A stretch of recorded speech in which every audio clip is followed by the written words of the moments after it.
Sur Internet, il se faisait appeler Horus, allusion au dieu égyptien. La loi interdit de montrer son visage car il appartenait au renseignement intérieur. Ce brigadier, jugé aujourd'hui petite main de la DGSI, récoltait des informations confidentielles qu'il revendait. Comment est-il passé sous les radars pendant 1 an et demi? Cette question est au cœur de l'affaire.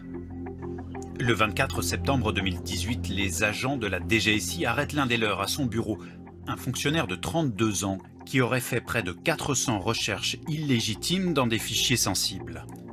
Tout passait par le Darknet, cette partie d'Internet où les connexions sont réputées intraçables. Pour 100 à 300 €, Horus vendait numéros de compte, documents d'identité, factures détaillées de téléphone, des informations qui ont permis, par exemple, d'espionner la cliente de cet avocat.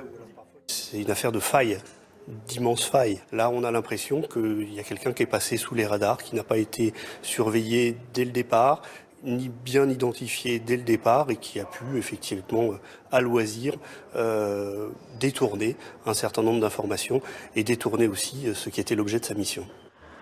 Les clients de Horus, un détective privé ou des faussaires. En garde à vue, l'agent passe aux aveux. Je pense qu'en tant que flic, il y a une ligne blanche qu'on ne doit pas franchir. Je l'ai largement franchie. Ce devait être occasionnel et c'est devenu un engrenage. Ce qui est très important dans cette affaire, c'est que mon client n'a jamais vendu d'informations confidentielles liées à la DGSI, Direction Générale de Sécurité Intérieure, aucune information relative à la lutte antiterroriste. Début 2018, Horus aurait récupéré toutes les informations sur une figure du milieu marseillais. Une semaine après les dernières recherches, celle-ci est assassinée. Y a-t-il un lien? Horus est mis en examen pour association de malfaiteurs. Ça ne vous posait pas de problème de conscience? Ceux qui fondent mes informations, ça les regarde. Sa motivation, l'argent. Lorsqu'il est promu à la DGSI, Horus est endetté.